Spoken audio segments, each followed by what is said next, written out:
Pemirsa, polisi masih mendalami motif pembunuhan yang dilakukan anak terhadap ayah dan nenek serta melukai ibunya. Mengapa anak 14 tahun semarah itu? Apa faktor penyebab anak melakukan tindakan yang terbilang sadis? Kami akan berbincang dengan pakar psikologi forensik Reza Indragiri yang telah hadir bersama kami melalui sambungan Zoom. Assalamualaikum Mas Reza, terima kasih telah bersama kami di NTV Crime. Motif masih didalami dari keterangan Polres Metro Jakarta Selatan. Kemudian kami ingin tahu apa yang ada dalam diri yang notabene 14 tahun ini bisa semarah itu dan melakukan tindakan yang terbilang sadis. Terlebih korbannya adalah keluarga kandung sendiri, Mas Reza. Dalam prakteknya justru oleh saya, pola pengekspresian amarah merupakan salah satu faktor yang saya akan telisik ketika mencoba untuk memahami sebab musabab seorang anak melakukan perbuatan pidana, apalagi pidana yang disertai dengan kekerasan. Nah, tadi saya sebut salah satu, berarti ada 4 hal lainnya yang coba juga saya telaah. Pertama yaitu terkait dengan ada tidak kemungkinan bahwa pelaku memiliki masalah terkait nafza dan kondisi-kondisi mental yang sifatnya khusus. Yang kedua, fantasi-fantasi kekerasan. Berarti relevan bagi kita untuk mencari tahu bacaan anak itu seperti apa, situs internet yang dia kunjungi macam apa, pertemanan-pertemanan di media sosial juga akan seperti apa menghadirkan fantasi-fantasi kekerasan itu, perbincangan-perbincangannya, bahkan termasuk kemungkinan mimpi-mimpi yang dia alami. Itu akan menunjuk pada fantasi kekerasan yang ada pada diri pelaku. Yang ketiga adalah sebagaimana tadi saya sebut, yaitu pola pengekspresian amarah. Sementara hal yang keempat,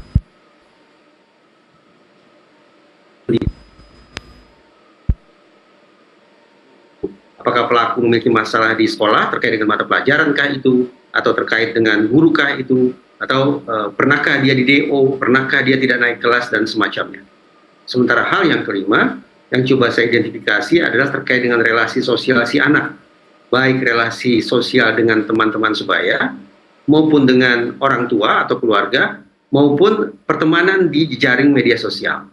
Nah, 5 hal itu yang akan coba saya identifikasi, sehingga pada akhirnya akan didapat simpulan tentang apa kira-kira faktor yang paling dominan. Kendati, kalau kita mengacu pada hasil sekian banyak penelitian, ternyata faktor yang paling dominan yang menyebabkan seorang anak melakukan perbuatan pidana, apalagi yang disertai dengan kekerasan, ada 2. Pertama, terkait dengan relasi pertemanan yang katakanlah yang salah, dan juga relasi dengan keluarga, khususnya orang tua yang tidak begitu harmonis. Baik, dari beberapa tes yang dilakukan oleh pihak kepolisian, mulai dari nafza yang dikatakan bahwa tes urin hasilnya negatif, terus kemudian fantasi bersumber dari game atau film dengan genre kekerasan juga tidak mempengaruhi itu. Paling tidak ada 3 yang mungkin masih bisa ditelaah: pola ekspresi, terus kemudian kondisi sekolah dan relasi sosial. Lalu kalau saya menelisik relasi sosial termasuk keluarga tadi yang Mas Reza katakan bahwa bagaimana kondisi psikologi anak yang menghadapi konflik dari orang tua? Karena kabar beredar bahwa orang tua dari pelaku ini kerap kali berargumen atau cekcok menurut keterangan dari para tetangga, Mas Reza. Yang cekcok itu antar ayah dan ibu, antara ayah ibu dan antara ayah dan ibu menyebabkan bagaimana kondisi si anak menghadapi kondisi seperti ini? Memang relasi keluarga yang tidak harmonis, konflik di dalam ikatan sebuah keluarga, diyakini menjadi salah satu biang kerok utama bagi munculnya perilaku-perilaku kenakalan anak. Karena itulah ada pembelajaran penting bahwa betapapun kita tidak merekomendasikan perceraian, tetapi tempo-tempo perceraian justru harus kita posisikan sebagai sebuah opsi yang harus diambil. Kenapa? Penjelasannya adalah karena seburuk-buruknya anak yang hidup dalam situasi perceraian itu tetap lebih baik ketimbang membiarkan anak menjalani proses tumbuh kembang dalam keluarga yang cekcok setiap hari. Dengan kata lain, hingga derajat tertentu tampaknya kita memang harus membuka opsi untuk menjadikan perceraian sebagai cara yang paling realistis untuk menekan paling tidak kemungkinan anak-anak akan tumbuh menjadi anak yang badung atau anak yang degil atau anak yang nakal. Karena sekali lagi saya ulangi, saya tidak sedang menyarankan untuk melakukan perceraian, tetapi perceraian tampaknya akan lebih baik untuk dilakukan ketimbang membiarkan anak menjalani proses tumbuh kembang dalam sebuah keluarga yang penuh dengan konflik, yang diwarnai dengan udara panas setiap hari. Itu hasil riset. Baik, 5 hal yang disebutkan tadi diharapkan bisa membantu proses pendalaman motif yang dilakukan oleh pihak kepolisian.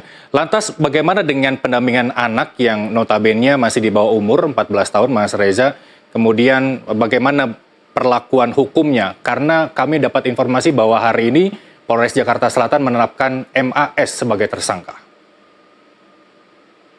Ketika anak melakukan perbuatan pidana, maka kepada yang bersangkutan ditempel paling tidak 2 peraturan perundang-undangan. Jadi berbeda dengan orang dewasa. Kalau orang dewasa yang melakukan perbuatan pidana, cukup pada dia ditempel salah satu saja, misalnya KUHP. Tapi karena dalam kasus yang kita perbincangkan ini pelaku adalah anak-anak, maka di samping KUHP, kepada yang bersangkutan juga harus dikenakan Undang-Undang Sistem Peradilan Pidana Anak atau Undang-Undang SPPA. Di dalam Undang-Undang SPPA itu tercantum sekian banyak rincian, mulai dari tingkat kepolisian, berlanjut ke kejaksaan, berlanjut ke pengadilan, berlanjut ke pemasyarakatan, semua diatur sudah cukup rinci di dalam Undang-Undang SPPA. Nah, sebagai catatan, kalau Undang-Undang SPPA secara normatif memang mengatur bahwa hukuman maksimal bagi anak yang melakukan pidana adalah 10 tahun. Jadi sejahat apapun dia, senakal apapun dia, sebejat apapun dia, sekejam apapun perbuatannya, tapi secara normatif sekali lagi mengacu Undang-Undang SPPA, hukumannya maksimal adalah 10 tahun. Namun ada jurisprudensi yang dihasilkan oleh Majelis Hakim di Pengadilan Negeri Penajam, Pasir Utara, Kalimantan Timur beberapa waktu lalu. Bahwa ketika ada seorang anak yang berkonflik dengan hukum karena melakukan, pembantaian, pemerkosaan, dan pencurian terhadap satu keluarga, Majelis Hakim di Pengadilan Negeri setempat tidak menjatuhkan hukuman 10 tahun sebagaimana peraturan perundang-undangan, tapi justru berlipat 2, yaitu menjatuhkan hukuman 20 tahun penjara kepada anak yang melakukan perbuatan pidana sedemikian brutal. Ini saya pikir merupakan jurisprudensi yang bisa dijadikan sebagai salah satu acuan pertimbangan hakim ketika memutus nasib anak-anak yang betapapun masih berada di bawah usia 18 tahun, tapi tingkat brutalitasnya, tingkat kekejiannya sungguh-sungguh di luar nalar, seolah-olah melampaui perilaku orang dewasa. Ini jurisprudensi, berarti tidak tercantum dalam peraturan undang-undangan, tapi realitas bahwa ternyata tidak ada persoalan terkait dengan hukuman 20 tahun bagi anak di Pengadilan Negeri Penajam itu menunjukkan bahwa kita semua bisa menerima kenyataan adanya majelis hakim yang mengambil langkah berani dengan menjatuhkan hukuman melampaui apa yang tercantum di dalam hukum itu sendiri. Baik, Mas Reza, seberapapun hukuman yang dijatuhkan oleh pelaku kejahatan terutama anak ini, apakah pemasyarakatan memberi jaminan bahwa anak setelah menjalani hukuman masih diterima di masyarakat, dan bagaimana dengan kondisi mental yang terjadi ketika proses pemasyarakatan itu terjadi? Sayang beribu sayang, ramalan tentang residivisme anak-anak yang melakukan pidana tidak begitu menggembirakan. Misalnya begini, ada data yang menunjukkan bahwa 3 tahun setelah mengakhiri hukuman, berarti kita bayangkan 3 tahun setelah mengakhiri pembinaan, ternyata 20% anak menjadi residivis. Mereka mengulangi perbuatan pidana, baik itu pidana yang sama maupun pidana yang berbeda. Dan berlanjut, 5 tahun setelah mengakhiri masa hukuman. Berarti dengan kata lain, 5 tahun setelah mengakhiri masa pemasyarakatan atau pembinaan, angkanya melonjak, yaitu sekitar 70-80% anak mengulangi perbuatan pidananya. Angka-angka ini menunjukkan kepada kita bahwa seiring perjalanan waktu, ternyata kemujaraban pembinaan oleh otoritas pemasyarakatan tidak terlalu bisa diharapkan. Semakin jauh jarak antara berakhirnya masa hukuman dengan kehidupan anak sehari-hari, justru hitung-hitungan di atas kertas terbuka peluang atau terbuka resiko bagi mereka untuk mengulangi perbuatan pidana. Kenapa begitu? Salah satu penjelasan yang masuk akal adalah karena tampaknya pembinaan terhadap anak-anak yang berkonflik dengan hukum memang berbasis pada pusat pembinaan itu sendiri. Sementara ada studi yang menunjukkan bahwa ketika pendekatan litigasi dikombinasikan dengan restoratif justice, artinya pembinaan terhadap pelaku tidak hanya dipusatkan di sentra pembinaan tertentu, tetapi semaksimal mungkin melibatkan masyarakat, bahkan mungkin mengembalikan pelaku ke tengah-tengah masyarakat dalam masa uji coba, itu akan memiliki efektivitas yang lebih bisa diharapkan. Dengan kata lain, tampaknya memang dibutuhkan terobosan. Kalau selama ini kita menganggap bahwa antara litigasi dan restoratif justice terpisah mutlak, kita harus memilih salah satu, litigasi ya litigasi saja, restoratif justice ya restoratif justice saja. Tampaknya dengan mengacu pada hasil studi yang tadi saya sebut, kita perlu mempertimbangkan untuk melakukan pendekatan sifatnya hybrid, yaitu pembinaan yang sifatnya kombinasi. Tidak hanya pembinaan berbasis di sentra, di lembaga pemasyarakatan misalnya, atau lembaga pembinaan kesejahteraan anak misalnya, tetapi juga semaksimal mungkin melibatkan masyarakat dalam pembinaan anak tersebut. Termasuk salah satunya adalah dengan membuka ruang hingga beberapa segi bagi anak untuk menjalani pembinaan tidak di sentra, tapi justru di tengah-tengah masyarakat. Ini hasil studi yang tentu saja tetap harus dipertimbangkan kasus per kasus, anak per anak, agar pada akhirnya kita bisa putuskan pendekatan mana yang paling mujarab, yang bisa menekan resiko residivisme si anak. Apakah litigasi tulen, artinya pembinaan berbasis di sentra 100%, ataukah pembinaan berbasis restoratif justice 100%, artinya betul-betul di tengah masyarakat, ataukah kombinasi dari keduanya? Baik, Mas Reza, di luar dari 5 faktor yang di awal tadi disebutkan, apakah setiap anak punya potensi melakukan tindakan kejahatan yang kemudian pertanyaannya adalah bagaimana dan siapa yang bertanggung jawab agar potensi melakukan tindakan kejahatan itu tidak terjadi pada si anak? Saya menganut mazhab kedua dalam psikologi. Mazhab kedua yang disebut sebagai mazhab cognitive behavior atau kognitif perilaku, meyakini bahwa sesungguhnya setiap perilaku manusia termasuk perilaku anak, termasuk abnormalitas dalam perilaku anak, termasuk perilaku jahat atau perilaku nakal anak, tak lebih tak kurang adalah produk dari sebuah proses belajar yang salah. Karena itu, siapa yang harus bertanggung jawab terhadap proses belajar itu? Mari kita singgung bahwa ketika kita menelaah tentang proses tumbuh kembang anak, sesungguhnya ada 5 subsistem.